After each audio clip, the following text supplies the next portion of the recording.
Um, and I think I'm going to get started. So welcome everyone. So good to see all of you here today.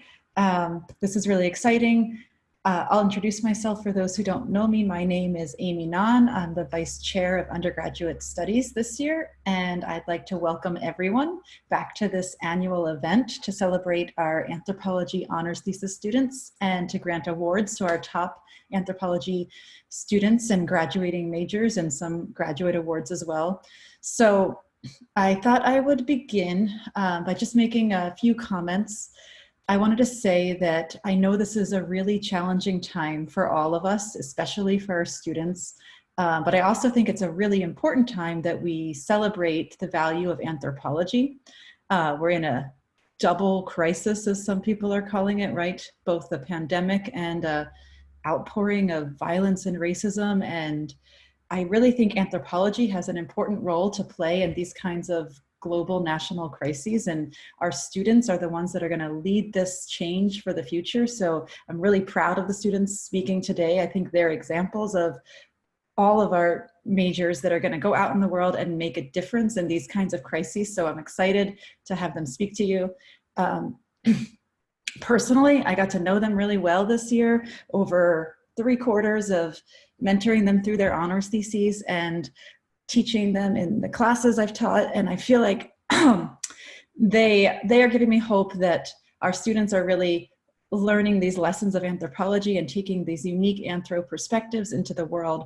And so I'm just very proud of them. And today we're going to start with their presentations of 4 different speakers. First, we have Amir Lehman. Second, Isabella Garcia. Third, we'll have Lindsay Harrington. And fourth, Cora Becker. I wanted to say it was just a pleasure having them in the classes, and all of their hard work has really paid off, and I think you'll be impressed by their talks today. So we'll begin with the presentations and just a couple of logistic notes. So we're going to be recording the session, so try to be mindful and keep your microphone muted while the speakers are speaking. You're free to unmute at the end of each talk if you'd like to applaud, or you can just applaud silently.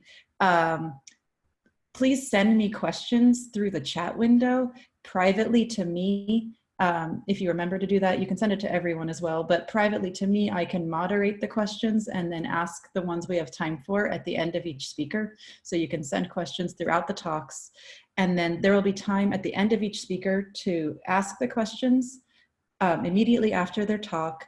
And then you can also save questions or come up with new questions at the end of all 4 speakers.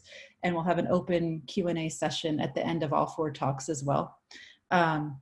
What else? I was going to say the format today is that each speaker is going to speak for 12 minutes on average. And then we'll have 3 minutes for questions. And then we'll have the questions at the end. And then after all speakers are done and all questions are done, we'll switch gears and move to the award ceremony.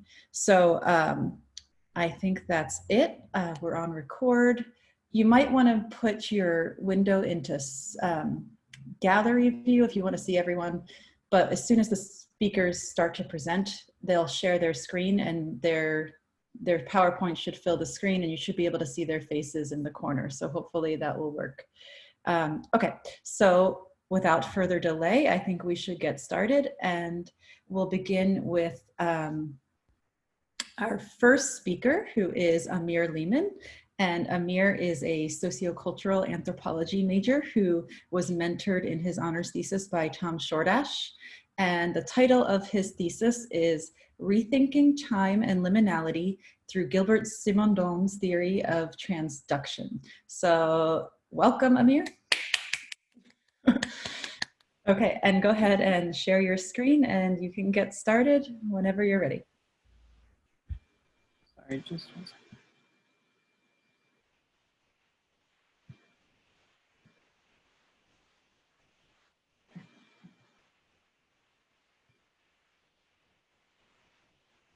Hi, everybody. Thank you for coming.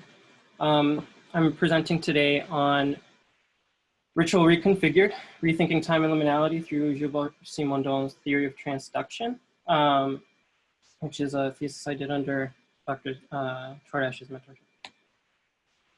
So to begin with, my interest starts from having studied electronic dance music cultures in a variety of different contexts. I did some field work in France and a little bit in Uganda last year.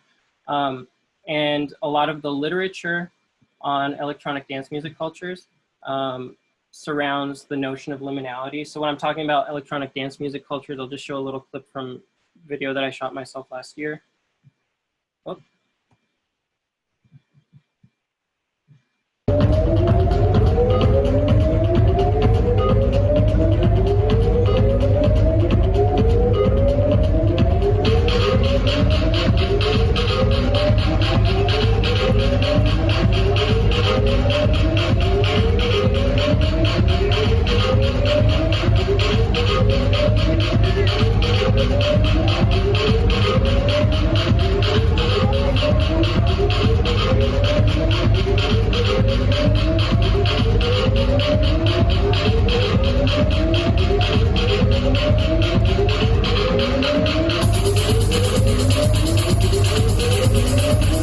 Okay, you get the idea.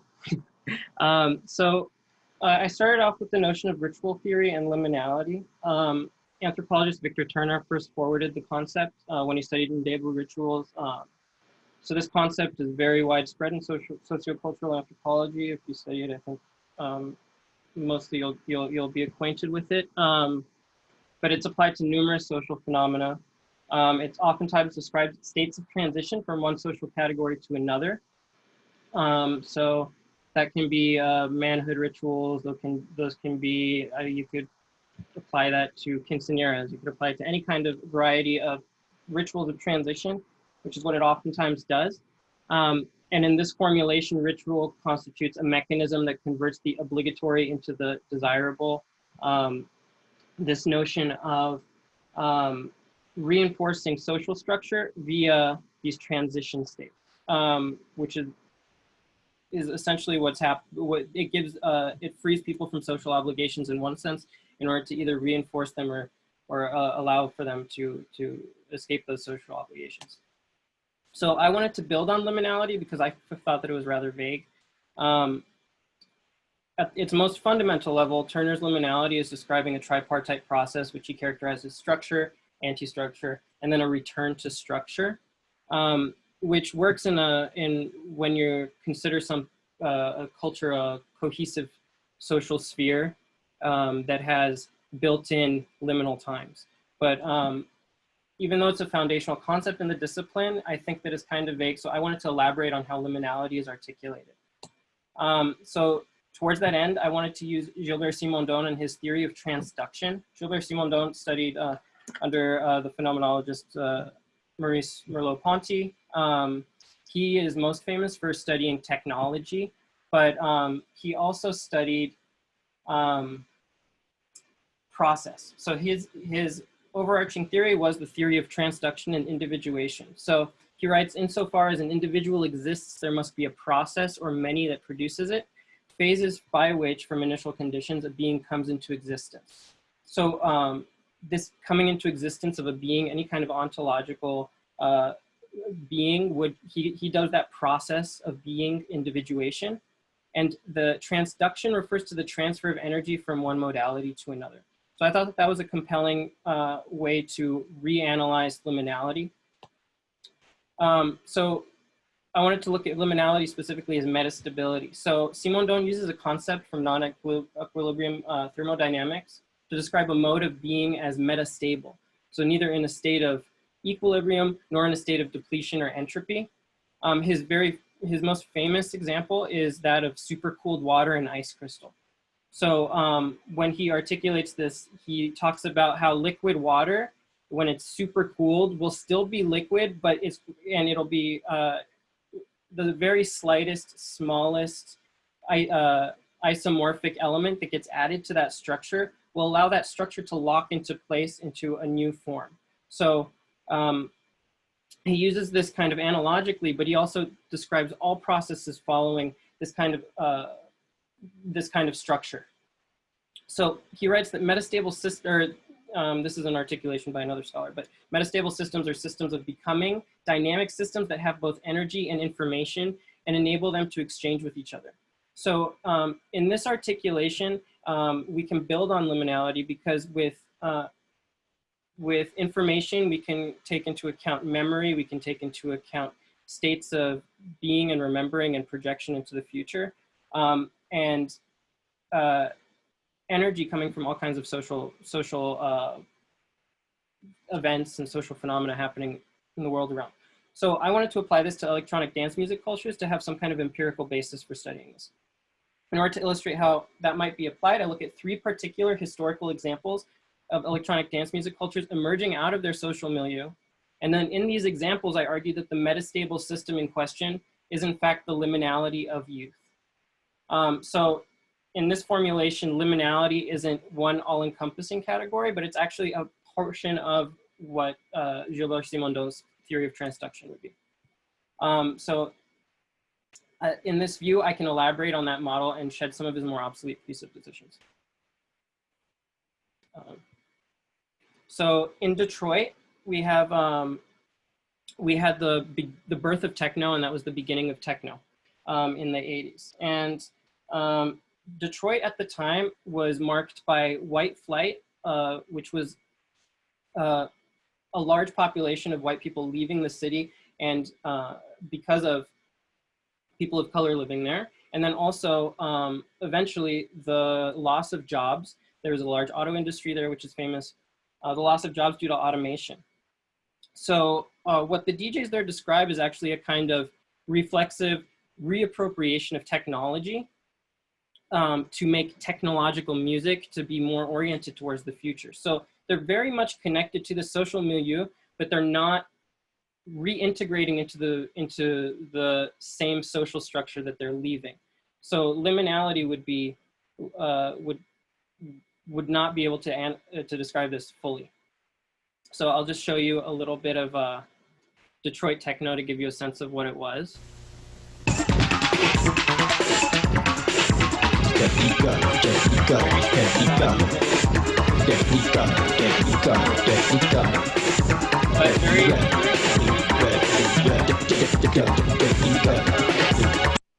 so then I'm going to move on to another example. So there's Thatcher's Britain and Acid House. So Acid House is another form that's made with a different kind of electronic machine. But in this time that this electronic music was developed and the scene was developed, we had Margaret Thatcher, and we had her emphasis on individualism, on austerity, and people reflexively were rallying against this notion of reintegrating into an economic system that didn't really seem to care that much about them. So here there is a reflexive counter movement to this kind of social world, and they're trying to actually project a new kind of being, a new kind of social world. They're not really reintegrating in the same way that one might think afterwards. And so just a short little clip of Acid House to see.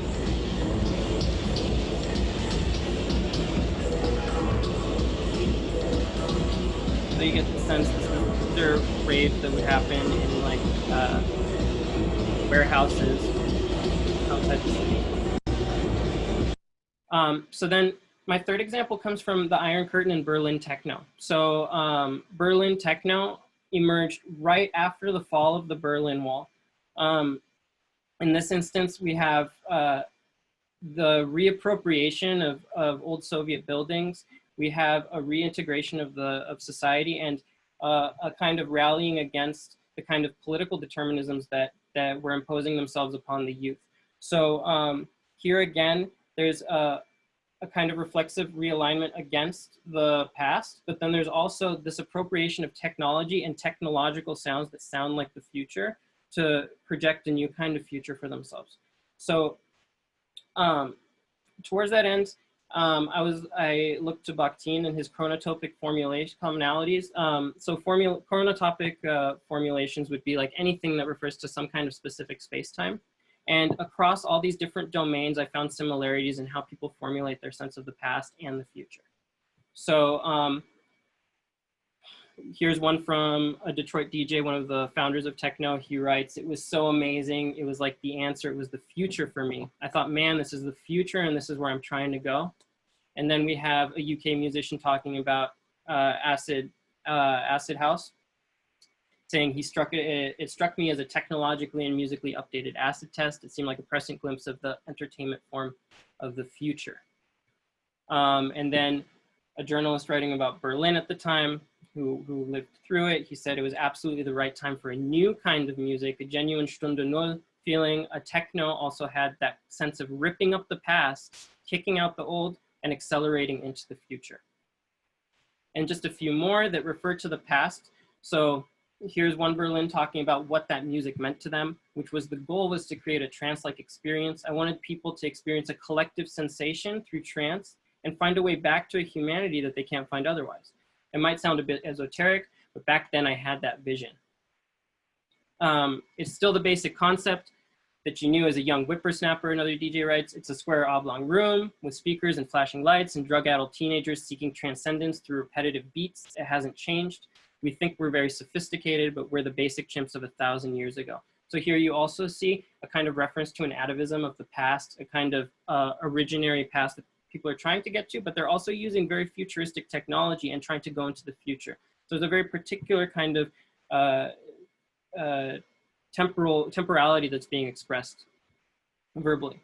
So returning to liminality, the liminality of youth in all of these examples is what I argue is the metastable system that contains these contrary potentials of being beholden to these contrary mandates. And that these are expressed in temporal fashion as appeals to both a more authentic past and a different future. And that the emergence of these dance music cultures is in each of these separate instances a mediation or what Gilles Simondon would call a new alignment, orientation, and dimensionality, the creation of not only an individual in its environment, but also an interiority and an associated external milieu. So to conclude, even though liminality is a useful tool for analyzing aspects of ritual and ritual-like spheres, I think it's more productive when we investigate cultural phenomena in terms of process rather than structure and anti-structure. So by invoking Simondon's theory of transduction, we can attempt a more granular analysis of how large-scale social disjunctures are resolved through persons and social groups. Thank you. Great job, Amir. Excellent. We now have 3 or 4 minutes for questions. If anybody wants to send me their questions through chat, you could also unmute yourself if you'd like to ask the question yourself.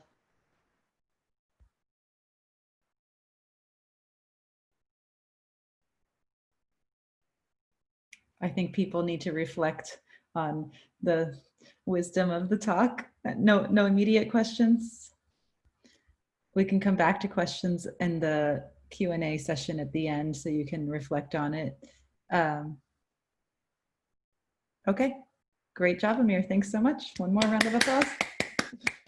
Silent applause. Okay, I guess we'll move on to our next speaker, which is Isabella Garcia. Bella is an archaeology major in anthropology department, and she was mentored by Dr. Jade Del Palm Guedes. Her thesis is entitled, "Does Health Imply Wealth? Assessing Wellness and Inequality from a Hohokam Community." And I'll hand it over to Bella to share her screen and begin her presentation. All right.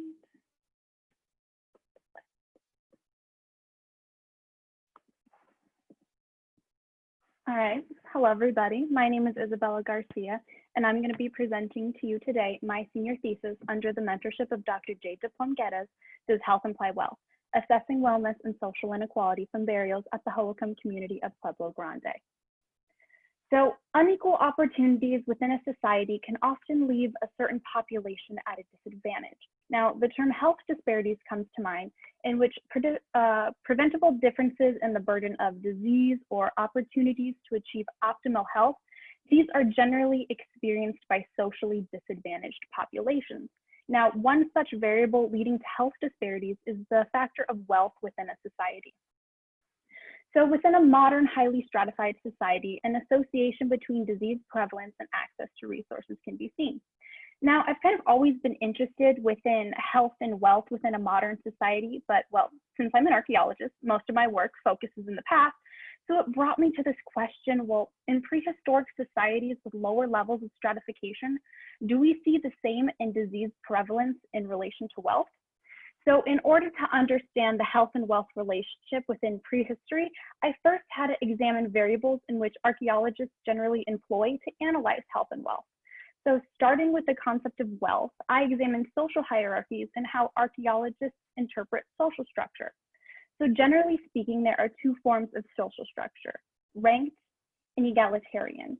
So within an egalitarian society, it is generally based upon the premise of equality. There can be differences, and these differences are therefore based upon relationships, whether they be sex, age, kinship, whereas we see within a ranked society, we can clearly see that some individuals have more power or access to power and resources and others. There's a clear division. So while there are many variables in which archaeologists can look to in determining social structure of a particular community, one that is of particular interest is actually mortuary practices. So one idea that surrounds mortuary practices is that the treatment of one in death is therefore reflective of their social status when they were alive. So Lewis Binford reasons that this is because the higher one's social status was, the greater effort was then placed into their burial. And the lower the social status was, the less effort was placed. So now looking at mortuary practices, this can include studying very different aspects of an actual burial, but however, when looking at prehistory, it can get very difficult, whether it be disturbance through like rodent disturbance or even just human disturbance within these burials. So I decided to look at one factor that may have been sort of saved from disturbance, and this could be focusing on grave goods or burial objects. So when looking at burial objects, this could be known as grave lot value. And this is a method in which the objects in one's burial assemblage is assigned a number or a score based upon variables such as the object's material, the effort put into crafting the object, and its importance within the community and within the burial. So after all objects are given a score, the objects are then added together, this rank, and this is what is then known as a grave lot value score. So this picture we see here, this is from an old adult female inhumation, and this picture was taken from the 1980s Hohokam Expressway project at Pueblo Grande. This is an excavation. And we see here that the total score for all of these objects present in this picture was 132. And now this is actually on the high end of the grave lot values for over the 600 inhumations that were excavated during this project. So if GLV scores can be indicators of past social status or wealth, what are past indicators of health? So archaeologists have looked at the study of pathologies on ancient human bones in order to answer this question. Specifically, they have looked at paleopathological indicators, which are evidence of trauma, disease, or congenital defects upon the skeletal remains. So some examples of paleopathological indicators are enamel hypoplasia, parodic hyperostosis, ectocranial porosity, and vertebral arthritis. Now, these indicators will also be discussed a little bit later in the presentation, so remember them. So first, with enamel hypoplasia, this refers to a deficiency in the amount or the thickness in the formation of one's dental enamel. And this can either be within linear types or even this like pitting-like type on the dental enamel. And so this is generally due to malnutrition or anemia. And so parodic hyperostosis, these are cranial lesions. And ectocranial porosity is like a pitting or a porous-like spotting on one's ectocranial features. And these are also thought to be due to iron deficiency anemia or a nutrient deficit diet. So moving on to vertebral arthritis, this is a form of degenerative joint disease in which movements can place stress on a specific area of the body or a particular joint, which can lead to degenerative changes. And these paleopathological indicators are thought to be reflective of the human, their health status when they were alive or at time of death. So now that we have an understanding of how health and wealth may be assessed in a prehistoric society, now we actually must focus on a prehistoric society. So Pueblo Grande was a distinguished Hohokam village in southern Arizona, and it was socially organized around successful lineages, some of whom may have been able to accumulate more wealth than others. So during the Classic period from around 1150 to 1375 AD, Pueblo Grande was in a state of decline, leaving the village depopulated by 1450 AD. So with Pueblo Grande being in a state of decline and having leadership in the hands of wealthy lineages, I chose to examine this because the population may have experienced a difference in disease susceptibility and food resources based upon certain social variables such as wealth or social status. However, there were some initial limitations in accessing site data. Issues with archaeology carried out through private land excavations led to gray literature, which then led to some data inaccessibility. And this data inaccessibility led to the overall conclusion that my hypothesis might not fully be testable. However, I wanted to try anyway. After reaching out to a handful of archaeologists, I finally got in contact with Rebecca Hill, a paleopathologist from the Pueblo Grande Museum in Southern Arizona, and she was able to give me access to site reports, fully published, fully completed, and raw data tables, in which I was then able to choose a particular project that was complete and it had a sufficient analysis of these paleopathological indicators and individual burial assemblage. So in order to test this data, I came up with two hypotheses. My null hypothesis is that there is no significant correlation between the prevalence of paleopathological indicators and the social status of a person, as displayed by their GLV score. And my alternative is that there is a correlation between these two variables.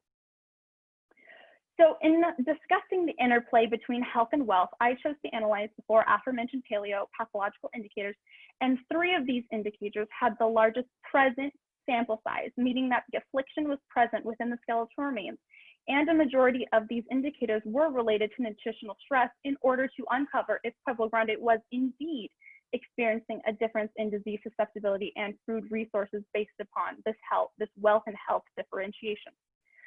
So since enamel hypoplasia is reflective of dietary quality, one hypothesis might be that elites had less dental pathology because they had differential access to resources. For phoretic hyperostosis and ectocranial porosity, these are reflective of dietary quality or pathogen load. And one hypothesis may be that elites then had fewer cranial lesions or less spotting on the ectocranial features because, again, they had a different access to resources.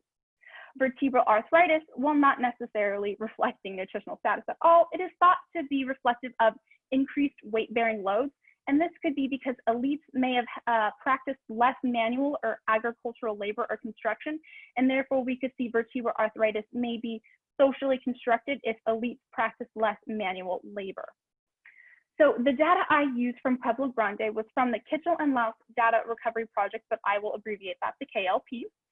And this excavation was done by Soil Systems Incorporated over a 14-month period, and 23 human burials were recovered, and they are part of Burial Group 13 and Unit 15 at Pueblo Grande. So I analyzed the site reports, and I broke down the entire burial assemblage uncovered from the 23 human burials, which actually it turned out that only 20 human burials had any type of burial assemblage. So 289 objects were found, and I categorized them here in the chart, and we can see the highest percentage of the objects found within the entire burial group. So the GLV scores for this excavation were not calculated. So I calculated them based upon a ranking system utilized by Randall McGuire and Douglas Mitchell in calculating GLV scores for other wholesome excavations. So for the KLP, I created the rankings based upon the objects that were present and their affiliated categories of investment, origin, and context ranks. So once each object in the entire assemblage was given a rank, I then added together each rank of each object found in an individual burial assemblage. And then I gave a total GLV score for that individual. And we can see here the individual scores that I calculated for the KLP. And we can see here that most of them are under 100, but we have one outlier that scored 416. So moving on to the paleopathological indicators, I noted out of which of the 23 individuals, what individuals were determined to either have the indicator present or absent. So based upon this information, I created little subgroups of the absent present population in order to run statistical testing. However, there was poor preservation of these remains, so we can see that there was a great deal of indeterminate results. For example, ectocranial porosity, 20 individuals were able to be assessed for ectocranial porosity, but only 5 had it absent and 3 had it present. So the statistical analysis I chose to run was a Spearman's correlation coefficient in order to uncover if there was any correlation between GLV scores and the presence of each paleopathological indicator. So starting with enamel hypoplasia, my null and alternate are the same. However, it's just no significant correlation between GLV scores and the presence of enamel hypoplasia, or there is. And after running the test found that there's no significant correlation. So I have to accept my null that there is no significant correlation. I was very hopeful, however, the data was just not there for vertebral arthritis or extracranial porosity. So for each of these 3 paleopathological indicators, there was no significant correlation between the GLV scores and the paleopathological indicator. However, for paritic hyperostosis is missing here because there just was not a big enough sample size in order for me to test this indicator. So while the data didn't prove any significant correlations, possible interpretations could be that whatever hierarchy existed, it just didn't impact human health. Or that since this is one burial group 35, this could be an example of one family group or one lineage group, and they could be of more or less equal status. And this is why we're not seeing any big differences in wealth or health. However, it was a small sample size that I worked with, and there was poor preservation of the bones, and there could also be poor preservation of the burial objects, and they could have decayed or decomposed, and they are just not there for me to calculate. So potentially the GLV scores might not be correct.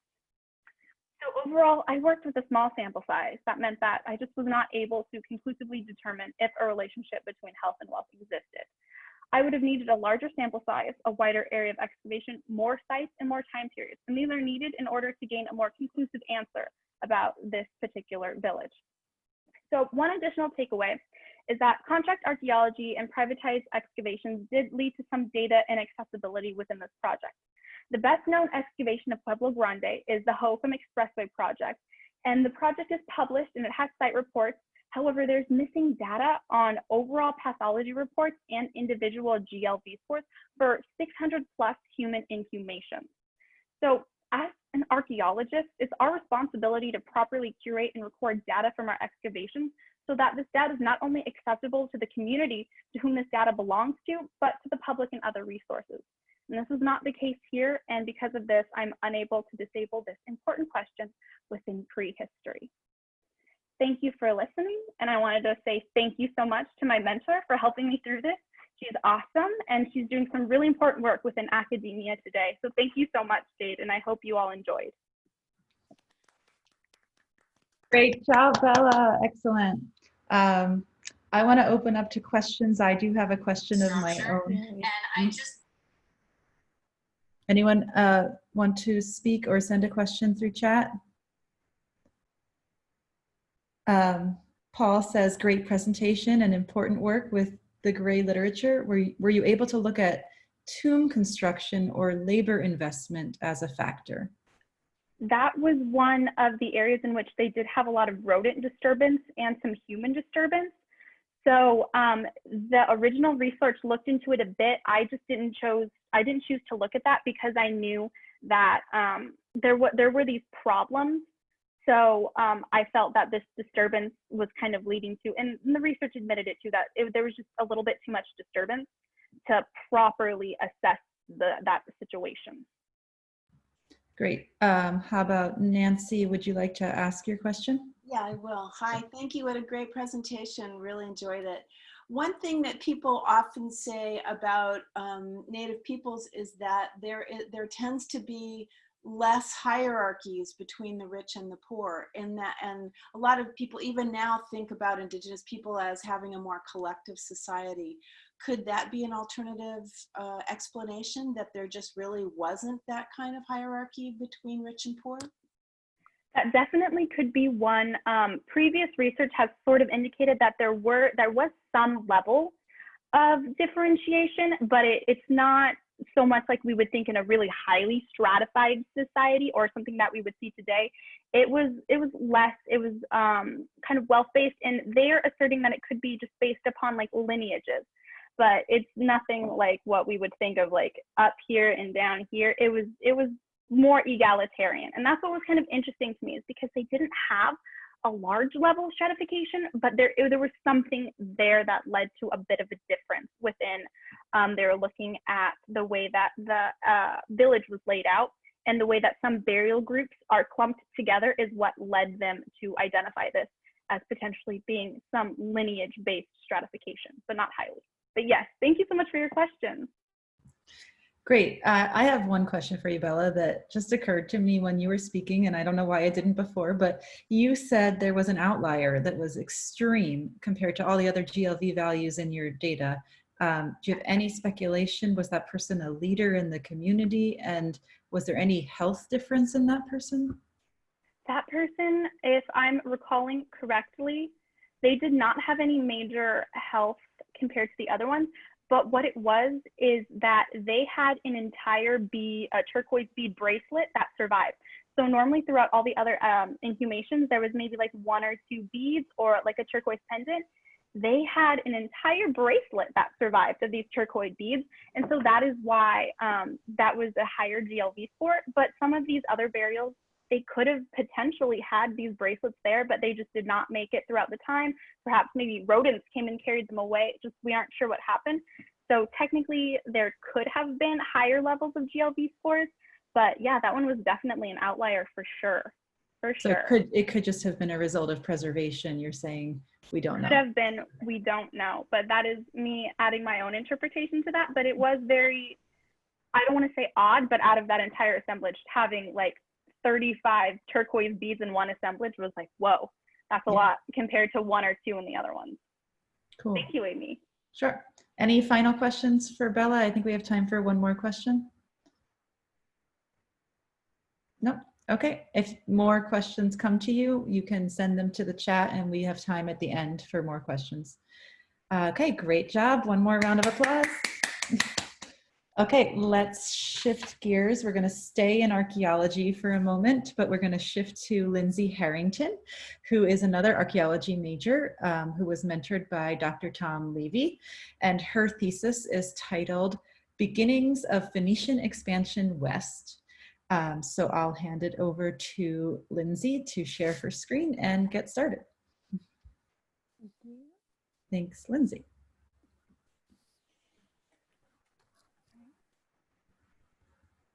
So, hi, my name is Lindsay Harrington, and I wanted to thank you for coming today to listen to my presentation, The Beginnings of Phoenician Expansion West. In the early 17th century, the English explorer Sir Walter Raleigh wrote that for whosoever commands the sea commands the trade. Whosoever commands the trade of the world commands the riches of the world, and consequently, the world itself. This quote has stuck with me as I delved into my research on Phoenician expansion, coming to understand the direct correlation that exists between trade, political powers, and consequently, cultural exchange. In the process of answering what happened in the Eastern Mediterranean, the how and why can be explored. This study is an anthropological study of social collapse as pertaining to the Bronze Age in the 12th century. This means to use Phoenician expansion out of the Levant westward as a case study for the developments of the Eastern Mediterranean following the period known as the Late Bronze Age collapse. The Late Bronze Age collapse references an ambiguous transitional time that resulted in an end to previous imperial powers in the Eastern Mediterranean. These included the Egyptian New Kingdom, the Hittites, and the palace system of the Mycenaeans, the powers which had previously stimulated the cross-regional trade of the Mediterranean. The resulting power vacuum became a staging ground for the Iron Age trade routes and settlements of various emerging polities. This included the Phoenicians. Phoenicia and the Phoenicians as an identity should be addressed. To begin, scholars have made assumptions regarding group identity, willing to ignore aspects such as material connectivity. Self-ascribed identities, whether individual or collective, are not primordial and fixed, but emerge and change in diverse circumstances. These include socio-political, historical, economic, contextual, and in the case of the Mediterranean, geographical. I refer to this because Phoenician identity is not a cohesive body. Ancient ethnic groups, as discussed by Anthony Smith and Josephine Quinn, are defined by 6 factors: a collective name, a common myth of descent, a shared history, a sense of solidarity, an association with a specific territory, and/or a distinctive shared culture. Based upon this description, the Phoenicians are not a collective people. The term Phoenician, initially introduced by the Greeks in the 9th and 7th century, is a Greek's perception of Phoenician traders. There is no common myth of descent arching between the different city-states. And while the history of said city-states are entwined, they neither possess a shared history nor a sense of solidarity. Each of the city-states acting as a base for individual socioeconomic power. The aversion to the implications of this term, however, does not detract from the shared material culture. The study, therefore, when indicating overarching settlement patterns, uses the term Phoenician. But when discussing the unique political and economic identities and settlement patterns attributed to each city-state, uses the individual names of each city-state. By creating this differentiation, this work can indicate both material culture and the social identities of Phoenicians. This finally brings us to several questions I address, including, how did Phoenician expansion in the early Iron Age develop from 1200 to 900 BCE? What role did the island of Cyprus play in this expansion? And how does the continuous material evidence in stratigraphy, to mean the deposition of remains that illustrate the sequence of events at sites such as Tel Dor, indicate changes in the socioeconomic powers of the early Iron Age?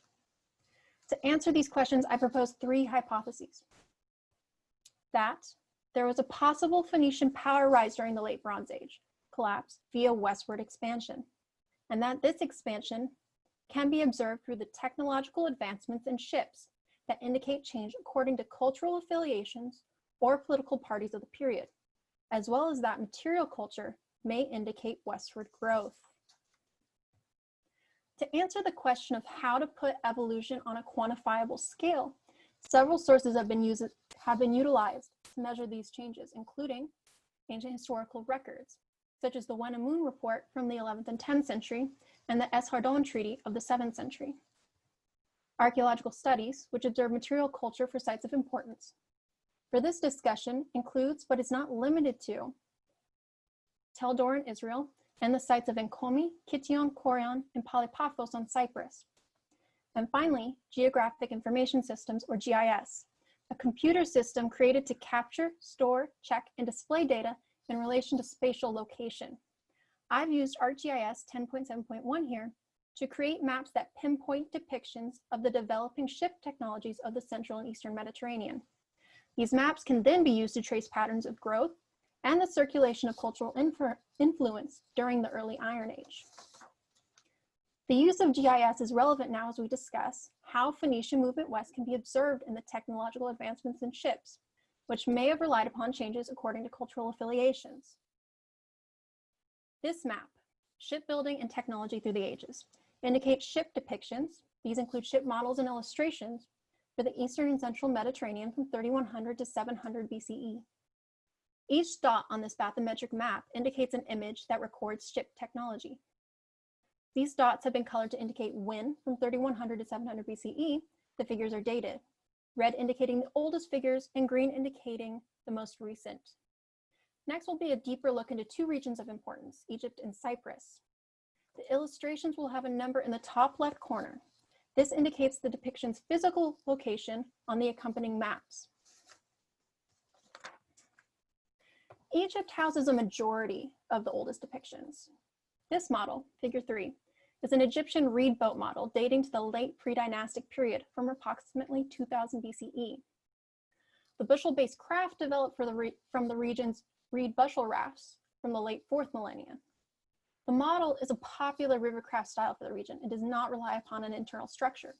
Instead of an internal structure, these crafts could feature a truss, a rope that lifted the bow and stern, and/or a mock planking system, which was dependent on the available short acacia planks developed in the region. This is important for the development of Egyptian ships and cultural exchange because Egypt does not possess the natural raw materials, aka wood, to create internal structures. Ships that do utilize this wooden planking structure, such as figure 5, which shows the process of boatwrights putting together a rivercraft out of short lengths of planking, dates to 2000 BCE. And the progression from reed to Egyptian wooden riverboats is seen here. These relied upon trade from the Levant for natural resources such as cedar. By figure 22, dated to 1400 BCE, evidence shows that the outside cultural influence in a stylized Syrian ship seen here. The ship itself is an Egyptian-style boat of the period, but with certain features that are firmly not Egyptian. This indicates Syrian traders, but an image most likely altered by an Egyptian artist. Lastly, figure 29, dating to approximately 1190 BCE, refers to a naval battle recorded by the Egyptians between themselves and a group referred to as the Sea People. This figure and date are notable, as this figure has been used to indicate a factor for the cause and effect of the late Bronze Age collapse. The Egyptian ships themselves showcasing an internal structure and a distinct lack of a rope truss, a development for the Egyptian seafaring vessel. Cyprus, as referenced earlier, likely played a large role in the initial Phoenician expansion west. This is largely due to two factors. Firstly, Cyprus functioned as a copper production nexus for the Eastern Mediterranean. Cyprus having functioned as this nexus during the late Bronze Age, with close connections to the Hittite Empire, and during the early Iron Age. And secondly, because of Cyprus's central location within the Eastern Mediterranean, the island acted as an intermediary between the Eastern and Western Mediterranean, a stopping point for the inherent counterclockwise trade routes. Figure 24, along with figure 28, are located at the previously mentioned site of Nkomi, which had been proposed as a possible central city for Cyprus's copper production and trade. This is due to Nkomi's location between the island's Troodos Mountains in the south and the Kyrenia Mountains in the north. Figure 28, dating from 1200 to 1100 BCE, is a relic of the island's Mycenaean trade connections. Dating to the late Bronze Age, the piece showcases a decked merchantman. The function of the island as an intermediary very prominently seen here. This is expanded upon with figure 31, a clay model from 900 to 800 BCE. This follows the island's emphasis on ship development and the island's role as merchants. Moving from the discussion of ship technology, we can now move to the topic of how material culture indicates westward growth during the early Iron Age. This map shows the inevitable progression of Phoenician trade and settlement west, dated from 800 to 550 BCE. However, evidence at 4 sites, Nkomi, Kition, Korean, and Palypaphos, show occupation through the late Cypriot IIIA, which is the 12th century BCE, or concurrent with the early Iron Age. The local autonomy associated with Cyprus during the late Bronze Age and the Iron Age is marked in this pottery assemblage referenced in this table.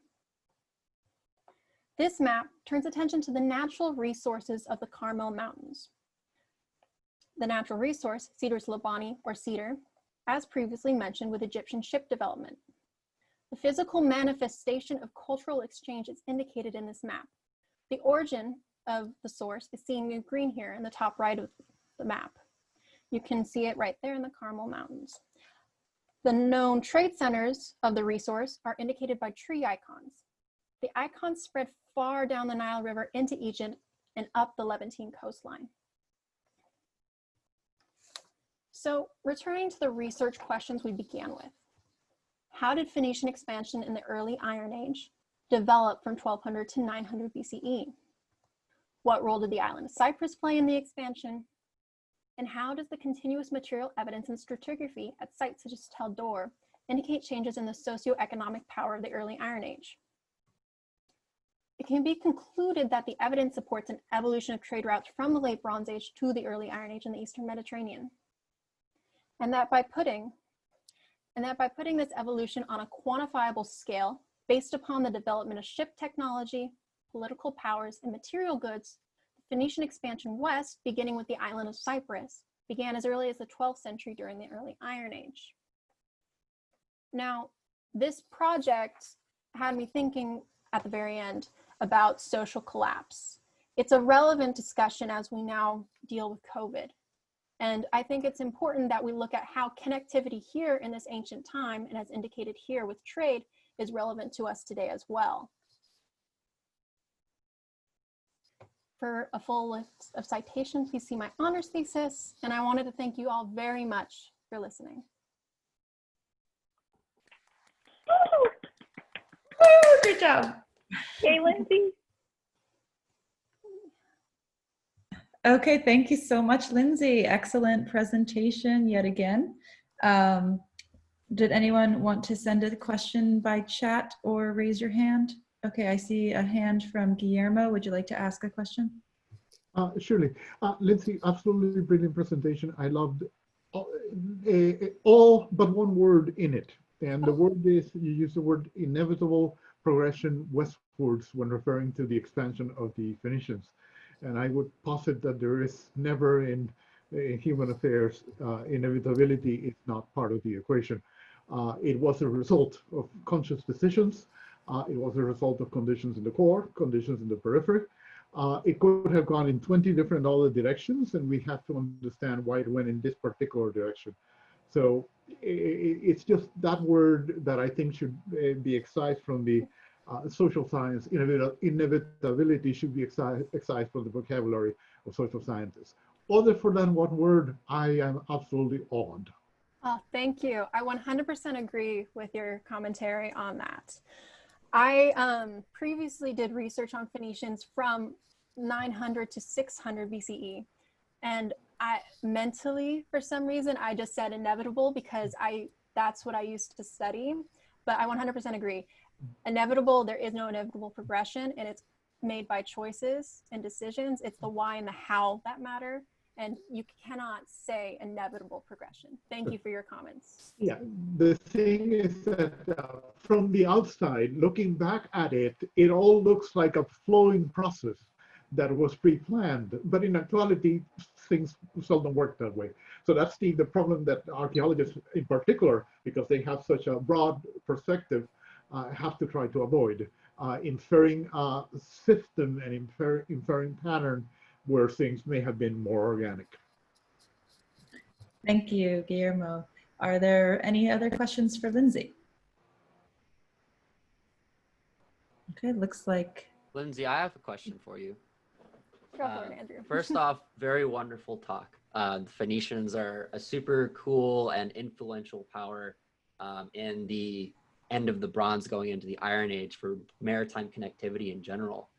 And I'm curious on, when you're talking about the relationship of the Phoenicians with Cyprus, I'm curious if you looked at the reverse, the relationship of Cyprus with the Phoenicians and the huge influx of goods that show up of Cypriot production center, or from Cypriot production centers along the coast of the Levant, like at Tel Dor, Tel Abu Hwam, Sidon, Tyre, and so on. So I'm curious if you looked at it in the reverse, in the way that the Phoenicians were kind of working with Cyprus, and Cyprus coming down and really filling a void of the lack of Mycenaean goods now that were not coming from the Aegean to Cyprus to the Levant, or from the Mediterranean or Aegean, excuse me, to the Levant. I'm curious if you looked at the reverse. I did, and I wish I could have talked endlessly on it. Probably in my thesis, I do get to go into detail on that reverse trade and also migration movements that are debated and how ethnic groups come into play. So Cyprus I ended up using Cyprus because first you see that back and forth quality, and then secondly because the sites there have such an interesting history following the late Bronze Age, in which most of them move slightly. They change their names or they change them slightly, but they pick up that local autonomy that they had even in the late Bronze Age, and they continue that progression. It's such an important role. So not just looking at the Phoenicians, but also how Cyprus interacts. Absolutely. One other question I have is, in looking at the ship technologies, did you also look at harbor construction and the use of anchorages with these different types of ships?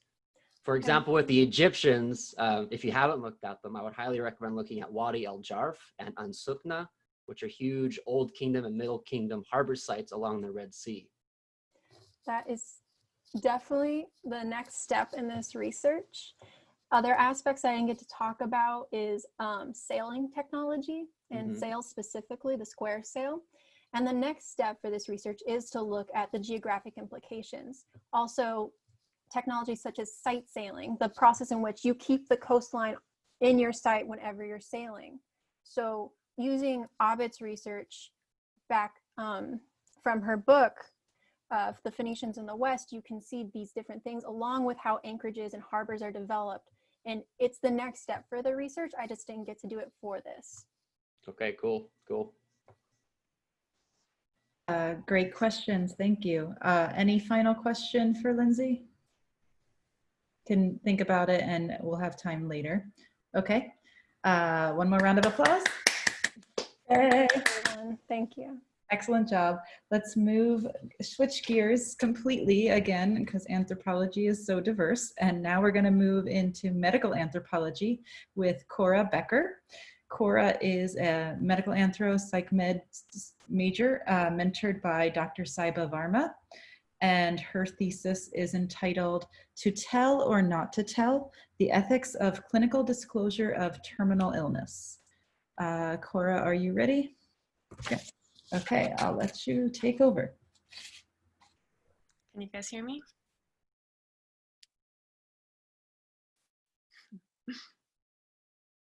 We hear you. Great, thanks. Hi, my name is Cora. My thesis is entitled "The Ethics of Clinical Disclosure of Terminal Illnesses." So essentially, I'll be discussing the various factors that determine whether or not a physician will fully reveal a terminal diagnosis and prognosis to a patient. I became interested in this topic from personal experience. Last year, my grandmother was diagnosed with Alzheimer's disease, and for a variety of reasons, her physician and we as her family decided not to fully inform her of this. This is not so common in the US, however, it is in much of the rest of the world. Therefore, I'll be considering different cultural perspectives on the ethics of making such a decision. In order to provide some background on bioethics in the US specifically, it's essential to consider these 4 principles: autonomy, beneficence, non-maleficence, and justice. Autonomy being self-governance, and specifically to medical settings, the ability to make fully informed decisions about one's own body. Beneficence being doing good, and its counterpart, non-maleficence, do no harm, and justice, treating everyone fairly and equally, especially in medicine. These principles became widespread in the US with the publication of the Principles of Biomedical Ethics in 1979. At that point, the authors wrote that these 4 principles are all and only those norms that all morally serious persons accept as authoritative. I believe that's a bit of an overgeneralization to assume that everyone globally would take these 4 and only these 4 principles as essential in bioethical decision-making. Even if we only do take these 4, however, there's still conflict between them can arise. And in the US, we often prioritize autonomy over the other principles. This is due to the history of social movements in the US, such as the civil rights movements and feminist movements of the 1960s and 70s, responding to racist and sexist practices in medicine, such as the infamous Tuskegee syphilis study, or paternalistic practices more broadly in labor and delivery.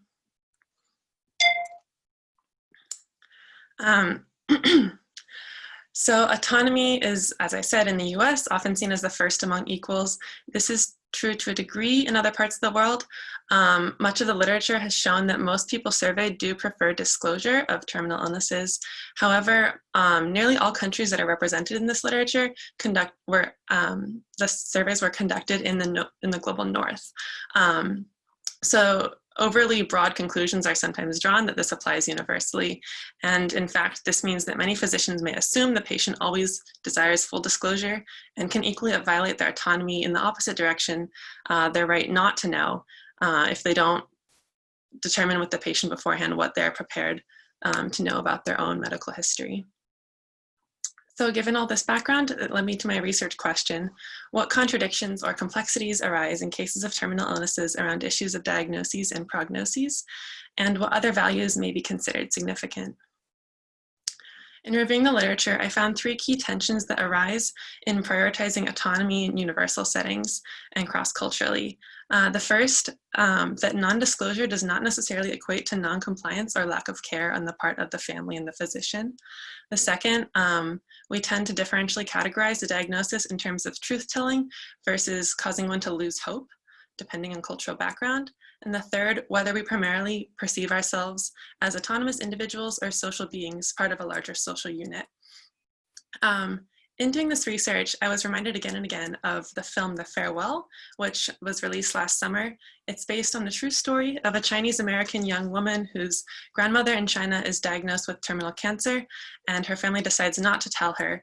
They actually stage a fake wedding as an excuse for everyone to go back to China to visit her and say goodbye, although she's unaware that that's what they're actually doing.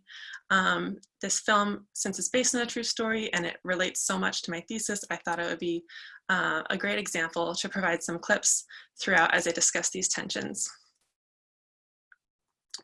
So the first, that non-disclosure does not equate to non-compliance. We might assume that it's important to fully disclose a diagnosis to a patient in order to properly care for them. This is not necessarily the case. A recent study in India showed that 80% of cancer patients were quote unquote unaware of their cancer diagnosis. Researchers did conclude that this unaware term is a bit of a gray area.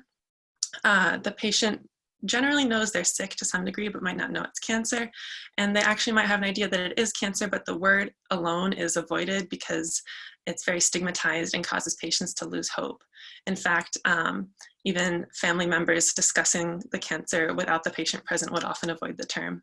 Similarly, in Italy, dementia or dementia has such strong negative connotations that it's often avoided in disclosure. However, patients, families, and physicians often prefer Alzheimer's disease, which doesn't have the same negative connotations in Italy. So here we can see that the terminology used might influence how we perceive disclosure or non-disclosure, but that doesn't necessarily equate to how much the patient is actually aware of, and it definitely does not equate to whether they're being cared for. And in this clip from the farewell, we will see that illustrated as well when the grandmother is not aware of her cancer diagnosis. The movie is in Chinese, so I would recommend reading the subtitles if necessary.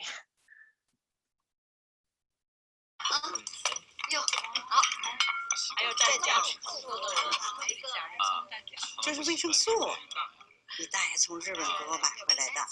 他说这药可贵了，贵的肯定好。人家日本人呢，可知道怎么照顾自己了。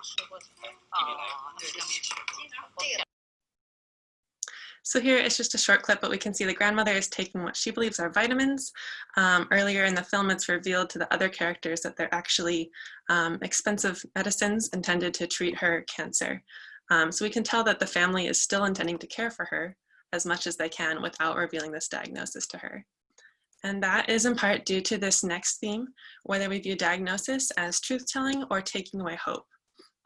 One fascinating study conducted among multicultural populations in the US found that European Americans and African Americans largely view disclosing a diagnosis, even a terminal one, as empowering because it provides the patient with all the information and empowers their own personal autonomy.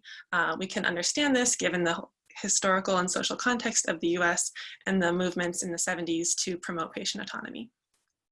However, Mexican Americans and Korean Americans, among other groups, perceive it as cruel because it saps away someone's hope and their will to live. This theme of cruelty was present throughout the literature in other communities as well. And ultimately, there's no conclusive evidence universally on whether disclosure or non-disclosure is more stressful to the patient. It very much depends on cultural and personal factors. And this next clip will show a discussion about what is more appropriate, telling the truth or leaving someone with hope. 姑姑，你觉得我们应该告诉奶奶吗？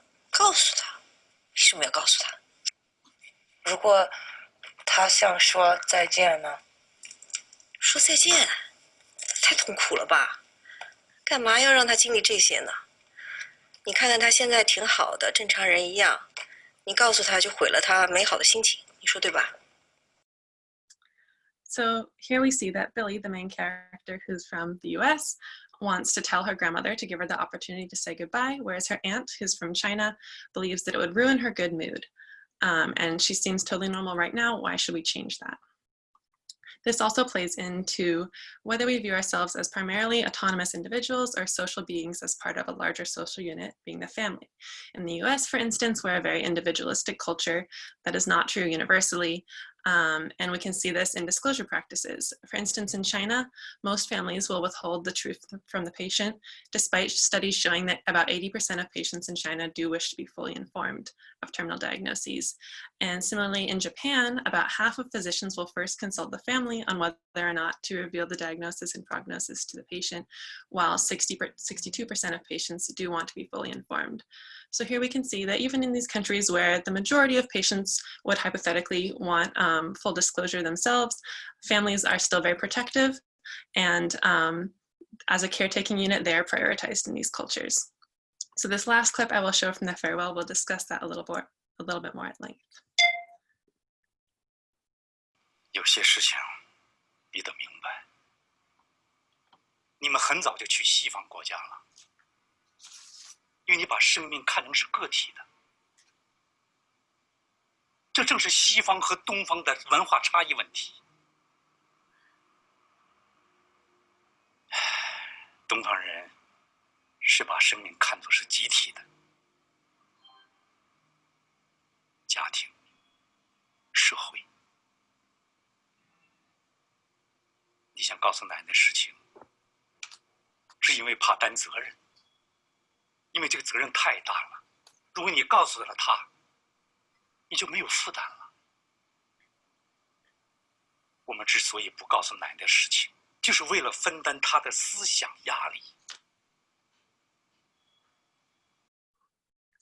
So here, Billy's uncle gives a very impassioned speech about how it's the family's emotional burden to bear this for their grandmother and to not put the pressure on her, but they have to understand the disease for her and bear that emotional burden for her.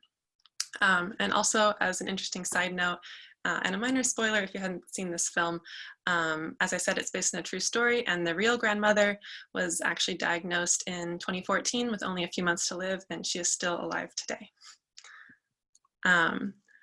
So there are a lot of implications for this research and how to address it in the US. One commonly proposed solution is advanced care directives, which are essentially forms you fill out prior to any terminal illness, declaring how you would wish to receive medical treatment. Recently, there's been an addition of a prognosis declaration, which allows you to determine and to note on a sliding scale to what degree you would want your diagnosis and prognosis revealed to you versus your family. However, ACDs are not accessible to all communities, and in fact, some would not even want to fill them out to begin with. Researchers who worked with Navajo populations learned that discussing death, even in a future hypothetical illness, is insensitive, inappropriate, and almost cruel. And so they said in conversing with their physicians, they would want thoughtfulness, kindness, cultural sensitivity, and a long discussion on what's appropriate to discuss between doctor, patient, and their families before assuming anyone was willing to fill out an ACD. However, this is not always possible in practice. American physicians complain that while they would love to do this, there's not always enough time in the healthcare system for them to develop close relations with each patient and have individualized conversations about this. So to conclude, there's no one-size-fits-all solution. I'm not suggesting we completely abandon patient autonomy. I just want to make it clear that families who withhold disclosure do so out of a desire to protect their loved one. It's not out of neglect. And while ACDs are a good first step, more can be done to make sure this is addressed in a culturally sensitive manner, and that every single person, I mean, there's also a lot of nuance among each cultural community, every single person may have their own opinions as well. In order to do this sensitively, our healthcare system requires more resources for doctors, patients, and their families to make these decisions. Thank you so much. This is an abbreviated list of my references. I particularly want to thank Professor Varma, my advisor, Professor Nan for leading this class, and everyone else who helped me. Excellent, excellent job again, Cora. Thank you so much. Let's open for some questions. I see we have a question from Dr. Jenkins. Would you like to start? Yes, I just unmuted myself. Cora, that was a beautiful presentation. Thank you. And I think very powerful and very important. One, I know this isn't a primary focus of your thesis or those issues you were interrogating, but the question of non-compliance that's embedded in there. Mm-hmm. I'm thinking maybe the conclusion that you have about healthcare personnel need more resources. They also need to engage in partnerships with categories of persons they would, call patients or those that they're caring for, to understand and to truly engage and get greater equity of perspectives, because this argument about compliance is really the primary thing around which medical decision making gets made, and zillions of articles. They tried to replace it with adherence. I don't think that does the job, but it has these built-in inequity of power relations that make it problematic. You know, we don't want to do anything that would endanger compliance. And I think that's yet another piece for the medical profession to address. So that's my comment and question. Yeah, definitely. I chose to focus specifically on terminal illnesses because there's often, it's more palliative care than any kind of attempt to find a cure. So there's perhaps less of a degree of compliance required, but that's not always the case, of course. Treatment's still necessary throughout. So it is important to consider, and it's something I would want to investigate further in future research. Great. Great. I see we have another question from Dr. Brenner. Would you like to ask it? Yeah, great job, Cora. That was really interesting, and I like the clips too.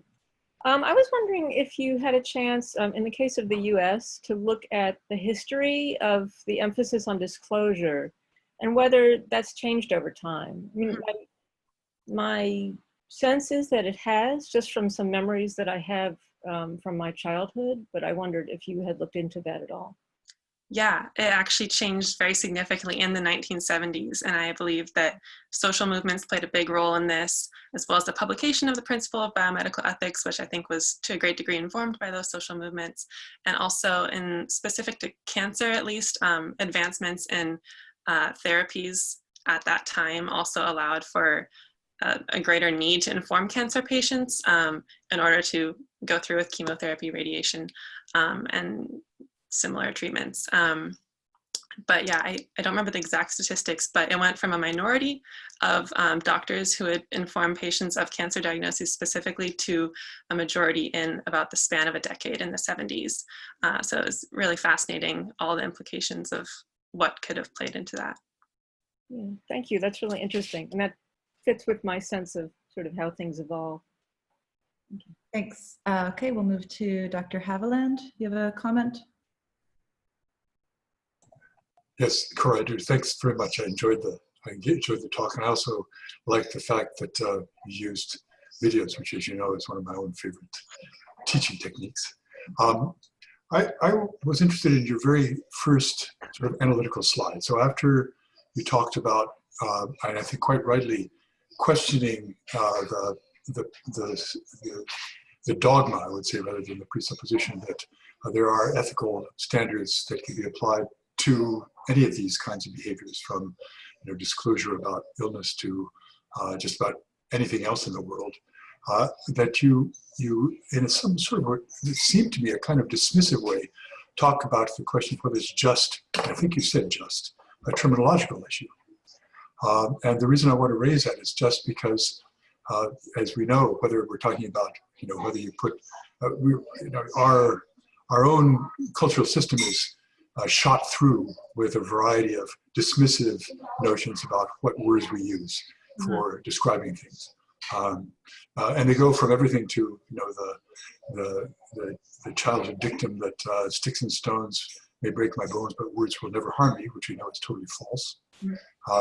To the notion that, there's something good about, as we say it in our own dictum, calling a spade a spade. That is just using the right name for something. But the reason I raise this in an anthropological context is, do you really believe that there is such thing as the right name for something, given the fact that there are always euphemisms for everything, and there are always dysphemisms for everything? And those dysphemisms and euphemisms are about some kind of maybe if not even an ethical, it's almost an aesthetic evaluation of what word is the right word, not because of truth, but because of who's using the word, who they're using it to, about whom or what they're using it, and what the audience is. Yeah, I personally, I don't believe that there's necessarily any one term that is more correct or appropriate. Maybe that's because of my research. And I didn't by any means like intend to dismiss the terminological conversation. Definitely like approaching this from a linguistics perspective and delving into that further would be a really fascinating way to go in the future. But yeah, it's such a difficult topic, like what word to use and whether one is more appropriate than the other. And I just think I was only able to scratch the surface of the cultural complexity there. So, and even like the personal understandings we each have about different terminology. I just think that the criterion of truth here is actually sort of the wrong way to think about it. But anyway, very nice piece of work. Yeah. Great. We'll have one final question for Cora from Dr. Shordash, or comment. Thanks very much. Cora, I would like you to say a word more about the word hope, because it's a pivotal one in this issue, that telling the truth about a diagnosis can undermine one's hope, or on the contrary, it can enhance one's hope. I didn't notice when you flashed by your bibliography whether you had Mary Jo Good's work on telling the diagnosis of cancer and the discourse on hope in the United States. But she's talking about precisely that, and the issue of hope as a core value. And depending on how it's cast, you might go in the way of the Chinese, or the Navajo, where knowing the truth and speaking the truth can undermine hope, or from the standpoint of biomedicine in New England, where her work was done, telling the truth is something that can provide the foundation for hope. Yeah, that's a fascinating topic. I didn't use her work in my research, but I will definitely look into it further. I think that is one of the things I wanted to address, and connecting this back to Dr. Haviland's comment. That's why I wanted to kind of contrast the terminology of truth with hope, because I don't think truth is something set in stone as much as we sometimes think it is, especially in the US. And I think hope, especially in terminal illnesses, a terminal diagnosis and prognosis, there's little hope left if you do reveal it. And while it can be considered empowering and providing someone with more autonomy to make their decisions about their own end-of-life care, and that's why I think it's preferred by many of us, or at least many populations, such as European Americans and African Americans who more broadly prefer it. Yeah, I think it's hard. It's a hard distinction to draw. Like, how could we have hope for something that's supposedly terminal? And that's why I also wanted to draw out the farewell when the grandmother in real life actually has outlived her diagnosis and prognosis by several years, and is still alive today, as to my knowledge, to what I can find available. So I think it's a fascinating conversation, and I want to look into that further. I noted the author down. Thank you. Great. Thank you for such great questions. Okay, I just want to open up a couple of minutes for any remaining questions for any of the speakers. And I'm going to start with a question that David Peterson left before he had to run out, for Amir. And you can add more questions into the chat window, or put your hand up in the chat window. So just one question for Amir. David asked, the connection between Detroit techno scene and the broader pattern of deindustrialization across the region is intriguing. What is the social background of the fans or participants of the electronic dance music scene? How does this relate to the specificity of restructuring processes in Detroit? With Detroit specifically, it was a middle class background that they all came from. So something about the technology is that you wouldn't necessarily have access to it unless you had money at the time. So back then it was large synthesizers that you would have to buy, and everything's kind of shrunk down. Now there's a bit of a difference to who has access and who's shaping those music scenes, simply because these are programs that you can now download onto your computer. So what you find is, like, a lot of places, like where I went in Uganda, their electronic music scene, it's starting to democratize, just because if you can share a computer and you can download the program, then you can start producing music. Whereas back then it was actually cost prohibitive to sort of build a scene unless you had the resources to create it. And then on the other hand, there's also the fact that their parents, a lot of the DJs from Detroit, their parents worked at the factories, and they specifically mentioned their parents had a negative relationship to technology. So there was a kind of assertion of having a more positive relationship to what had stolen jobs away from their parents, something that was seen as a kind of negative, doomed future, you might say. Thanks, that's great. Okay, Tom Shortash has one more question for you. My question is about the racial nexus in the development of electronic music and dance. In the clips you showed, there was, some white and some black folks, and what were the conditions of crossover and interaction there? Generally, so Detroit techno was created by people of color and LGBT people. Chicago House, which came a little bit after, I believe, just around the same time though, was also largely people of color and LGBT people. So it generally was initially spaces for people of color, and then as they gained popularity, it started attracting people. And as what happens with most music industries, dominant racial groups and dominant forms of capital end up subverting and adopting that and exploiting it. So what ends up happening with techno is it moves to the UK. And if you see old clips from Detroit techno, there's actually people from the UK that are in the music business, and they're really enthusiastic about this new thing that they've discovered. And then you see it actually being like capital kind of adopting it and reselling it to the public in the UK. But generally the people that experience those scenes, it seems the ethos that they cultivate is one of racial togetherness, gender togetherness, safety, that kind of thing. The same in Germany? In Germany as well, yeah. So techno has a big inclusive kind of ethos as well. Although in Germany, the racial component isn't as pronounced just because of demographics. Okay, thank you.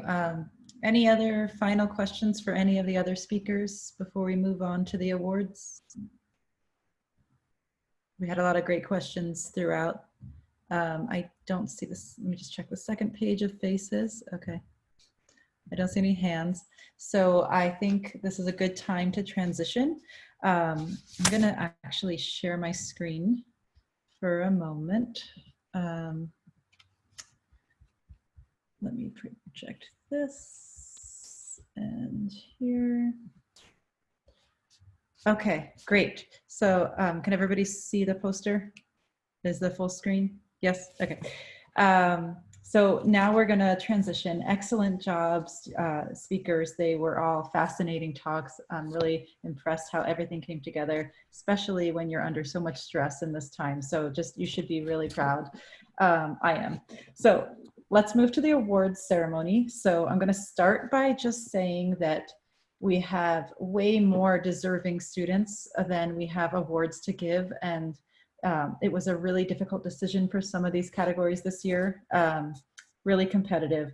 So, those who received it wasn't an easy choice, but because there were so many excellent students, but you guys all deserve it. So the awards we're giving here are a really long tradition in our department. Since we're not, I'll tell you a little bit about the history of each one briefly as we go through them. Since we're not meeting in person, I can't give you guys the certificate today or the cord or the gift card. So I'll mail that to you when we get it all together. So look for that in the mail. And I'll just note each award that we're going to give today is named after a prestigious figure in anthropology. So, and this figure played a pivotal role in each subfield. So pay attention to the name of the award because it has meaning for that subfield of anthropology. And also many of the awards are named after figures that were directly affiliated with our department at UCSD, so they're meaningful to us personally.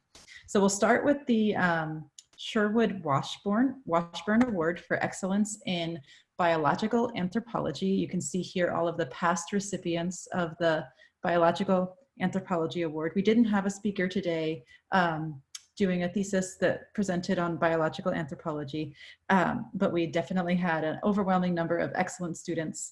So I'll just say Sherwood Washburn was a major figure in biological anthropology. He was an early advocate of field study and the study of comparative primate behavior, and an important study of extinct hominids. Helped us understand the functional study of comparative primate anatomy. Really helped to restart physical anthropology in the US after World War II. And in a personal note, he was a mentor to one of our faculty, Dr. Shirley Strum. So an important figure in biological anthropology and for our department. So this year, the award in biological anthropology will be going to Edward Wong. Congratulations to Edward. Edward had highest grades in our anthropology department. He was a Bachelor of Science in Anthropology, our new major this year. And he was also a double major in neurobiology. So a very impressive achievement, and we're very proud to give this award to Edward. Are you here, Edward? I saw your face earlier. There you are. Yes, so congratulations. You'll be getting your certificate in the mail and a gift card to Amazon that we will send you shortly. So hand to Edward, congratulations. Okay, I guess we'll move on to our second award is for the Robert McAdams Award for Excellence in Anthropological Archaeology. Here you can see the list of recipients from the past 20 years, more than that. So I'll give you a brief overview. Robert McAdams was a former adjunct faculty member here in our UCSD anthropology department. He was a major comparative archaeologist of early state formation and a pioneer in the study of broad regional systems. This year, our award in archaeology is going to both Isabella Garcia and Lindsay Harrington. Congratulations, Isabella and Lindsay. I wanted to make a brief statement. I forgot to mention, Edward, also congratulations because he's attending medical school, I think next year or shortly. Am I wrong? Shortly. I'm going to take a couple gap years too. Okay, ultimately attending medical school. Thank you. I was going to announce for each student. So Bella is also ultimately planning to attend graduate school in archaeology, and Lindsay is entering a master's degree program next year at University of Haifa on maritime civilizations. So congratulations to Lindsay and to Bella. Oh, sorry, there we go. Okay.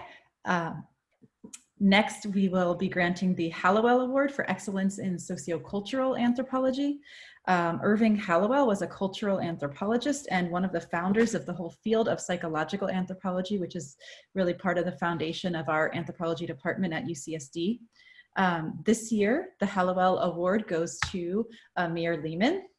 Congratulations to Amir. Thank you. I want to note that Amir has been accepted into multiple graduate programs for next year, and so far I think he's planning to attend a master's degree program in linguistics at University of Manchester in England. Is that correct, Amir? Yeah, as of As of right now, that's your plan until you hear fully from all the schools. So congratulations to Amir. Thank you. Okay, we have one final award because this is a new award, the Spiro Award. We've only had for 2 years in our department for psychological and medical anthropology.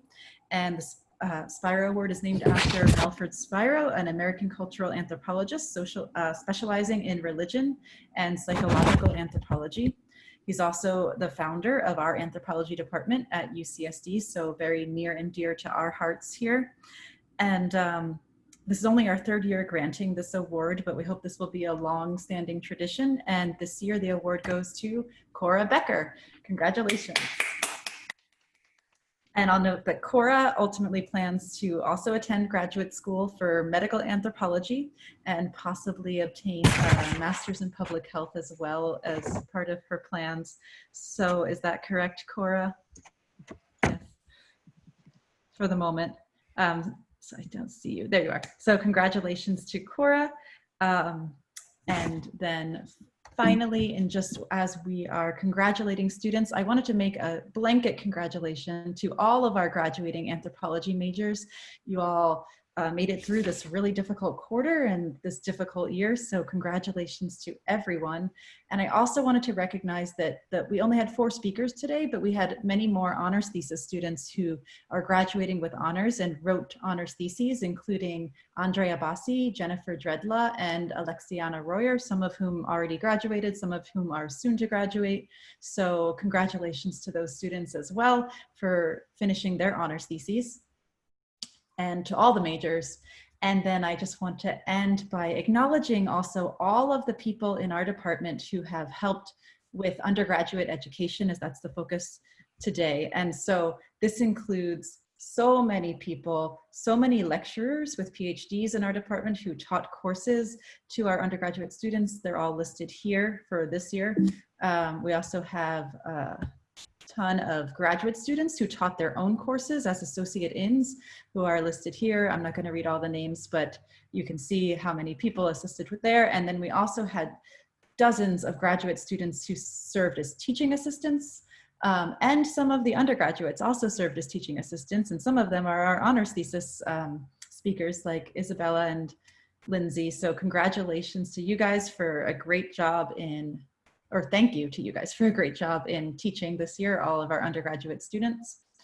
Finally, I want to thank also the members of the Mentor Protege program that was initiated a couple years back and is now being led by Dylan Hallingstad O'Brien, the director. Thank you to him and to all of the graduate students who mentored undergraduates. I know some of the students here speaking today were mentored by graduate students, and I know they really appreciated that mentorship, and I want to thank all of them.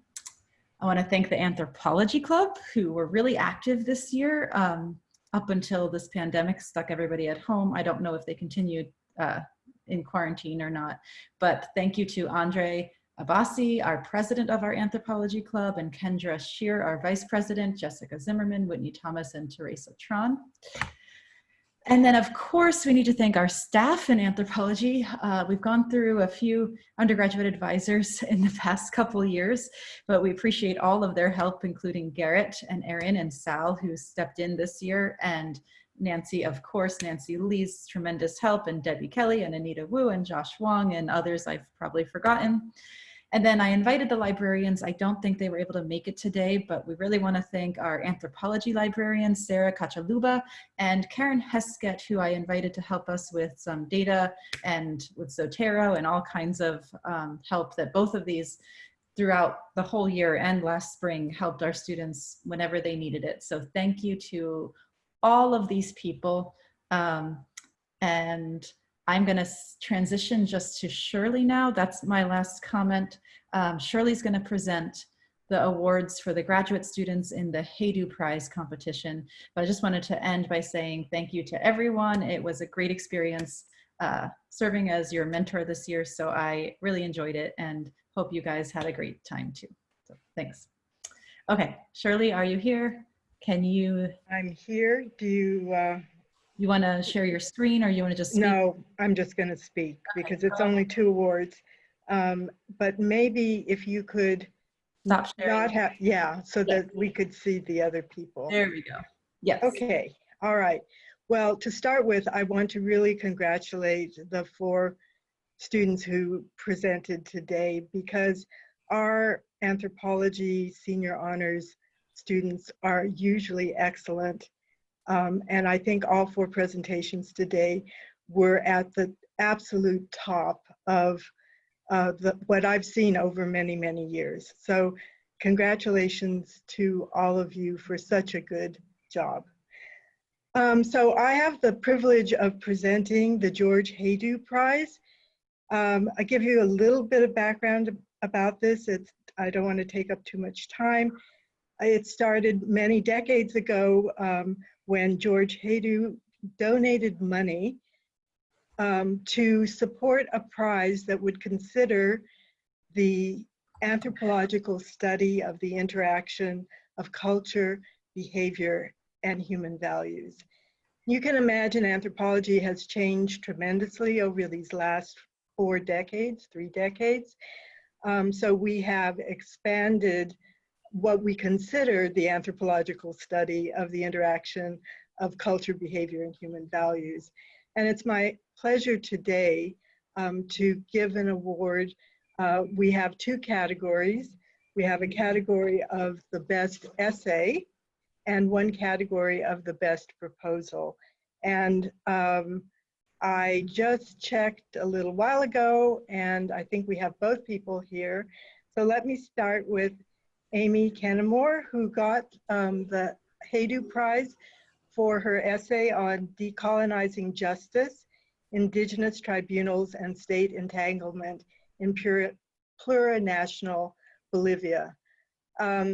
It's a fantastic essay, and you need to be extremely proud. And it's something that those of you who are undergraduates who are going to go on to graduate school, you could achieve this level of insight and scholarship and writing skill, that would be great. So Amy, thank you for being with us. I see you there, and congratulations.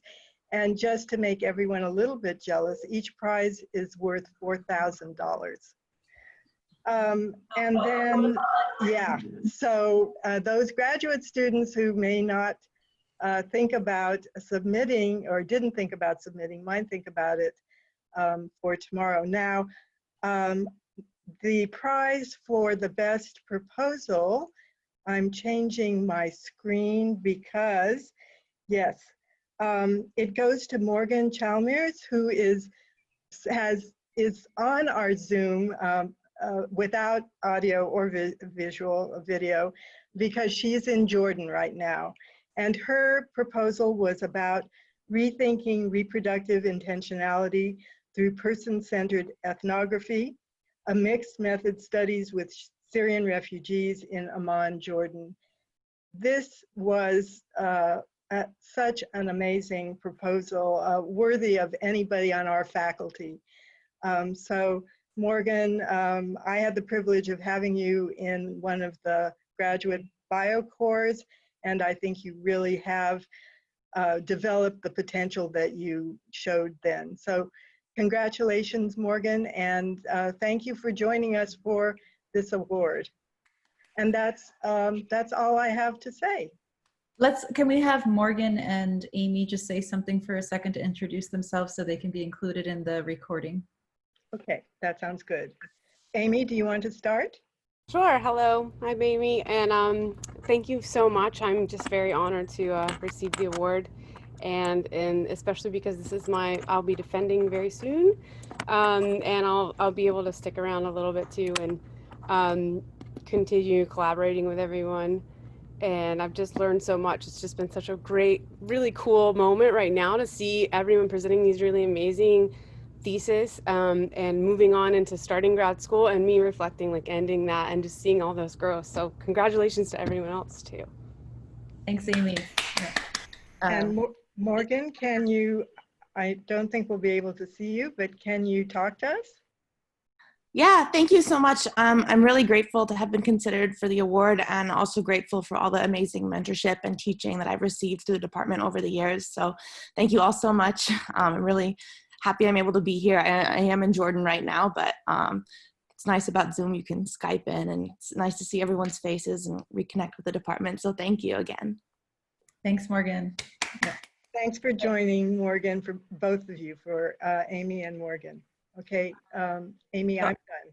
Great, thank you, Shirley. I didn't get a chance, I forgot to let the award recipients introduce themselves and speak for a moment so they can also be included in our recording. So if you don't mind, we'll start with Edward. Can you just introduce yourself and say something briefly? I just want to say I'm really grateful for the award, and I want to thank all the professors I've had in anthropology, and that I I really enjoyed what I've learned through my anthropology classes, and these are definitely lessons that I would take into my into consideration in my future career as a physician. So thank you. Great, thanks, Edward. Next, Cora, do you want to just introduce yourself again? Sure, thank you so much. I'm so honored, and I think it's really a credit to Professor Barma as well with such amazing mentorship. I feel like she really helped me along this process, and I am excited to continue my journey in grad school and learn so much more. Thank you. Thanks, Cora. How about Lindsay?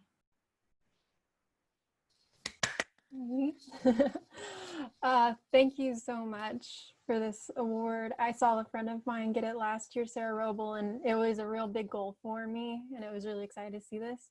And I just want to thank so much the Levantine Lab, and especially my mentor, Tom Levy. I could not have gotten as far as I did without it. All of the grad students have been amazingly helpful, and it was really like a team effort in the end. And thank you so much. Thanks, Lindsay. And finally, Bella. But not finally, we have Amir as well. Bella? Yes, thank you so much. I really appreciate it. Thank you, Amy, for teaching this class for us and being there with us. Thank you so much to Jade for having to put up with me for the past 2 years as my mentor on various projects, including this. And a lot of the credit goes to her. She helped push me, and she helped me get to where this was today, this presentation. And thank you to everyone. Thanks to the little anthropology little group that we made this year. And without you guys, I don't know where I'd be. So thank you so much. I really appreciate it. Thank you, Bella. Good job. And finally, Amir, are you still here?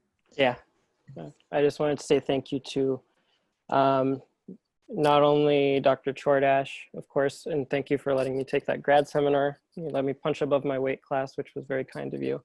I wanted to also thank all the other professors that were so helpful, just in general, like Dr. Haviland, always very strict with his expectations, but that pushed me to be better. Dr. Saravia, who has possibly the biggest heart, and Dr. Ye, who was also very compassionate this past quarter. And had a wonderful class that she taught, and Dr. Nan, of course, who has honestly been so helpful throughout this past year. She throughout everything has lifted all of us up and held us all on top of all the other stuff. So I appreciate it. Thanks, Amir. Great job to you. Yeah. Okay, I think Amy Kennemore had one final comment she wanted to make. Yes, thank you. I just wanted to add, it's just really moving to see also everyone speaking about all this great mentorship and how it changes everything, and also just to acknowledge Nancy Postero, my fantastic mentor, who's just really kind of reached out to me when I was a young scholar and really uncertain, and really transformed the way I think about and engage with so many different things. So I'm just very honored to be a part of this anthropology department, because I see how much that's not just my own personal experience, which I always value, but also just really widespread. And I think that's just it's really nice. That's great to hear. Thanks, Amy. That leads me to my final comment, because I forgot to thank the mentors of all of the thesis writers this year. You guys really took these students throughout the whole process and helped them tremendously, and they could never have done this great a job without you. So thank you to all the mentors and advisors. And I think we're done, unless anyone else wants to make any other final comments. Oh, Shirley, did you have a comment? Yes. Yeah, I wanted to thank you for taking this over. Katerina developed it into something that it never was before, her being undergraduate advisor, and you have done a fantastic job, as evidenced by the presentations today and by what the students have said. So I'd just like to thank you for carrying this forward in the spirit in which it was intended. Thank you so much. Yeah. And I'm grateful for the help of Katerina too in guiding me through this transition. So thank you, Katerina, as well. Okay. Thanks, Amy. You were fantastic. The torch is in great hands. Congratulations. Thank you. My final comment is just so nice to see everybody's faces. It's just we're not together, but we feel like we are, and we actually able to all communicate and see each other. It's amazing, the technology, and that we're all still supporting each other even though we're so isolated. So thank you everyone for coming today and participating. And I think that's it. We are done. Can I make a quick comment? Yeah, sure. I just want to congratulate everybody on your achievement. This is really, really cool to see really motivated undergrads to push that bell in research, to find some original project of your own and really try to make like something really cool for yourself. I'm really excited to see what you guys do in your graduate studies for those that are pushing on or those that are taking some time off to get to that next level. That's really, really cool to see. Lindsay, I'm super excited for you to go and experience the next step in maritime civilizations over in Haifa. Being a graduate of that program, I'm really excited to also give you additional advice about going into that next step. So really excited for everybody, for sure. And I hope that all of you guys stay in touch as you graduate and let us know where you're at next year and forever after, so we can celebrate you indefinitely. So thank you, everyone. I think we're done. Any other final comments? I think we're good. Thanks, Amy. You're welcome. Have a good rest of your week, everyone, and get through this finals period, and good luck to everyone. Thanks, Amy. Thank you, Amy. Thank you, everyone. Congratulations all. Congratulations, everyone. Thank you.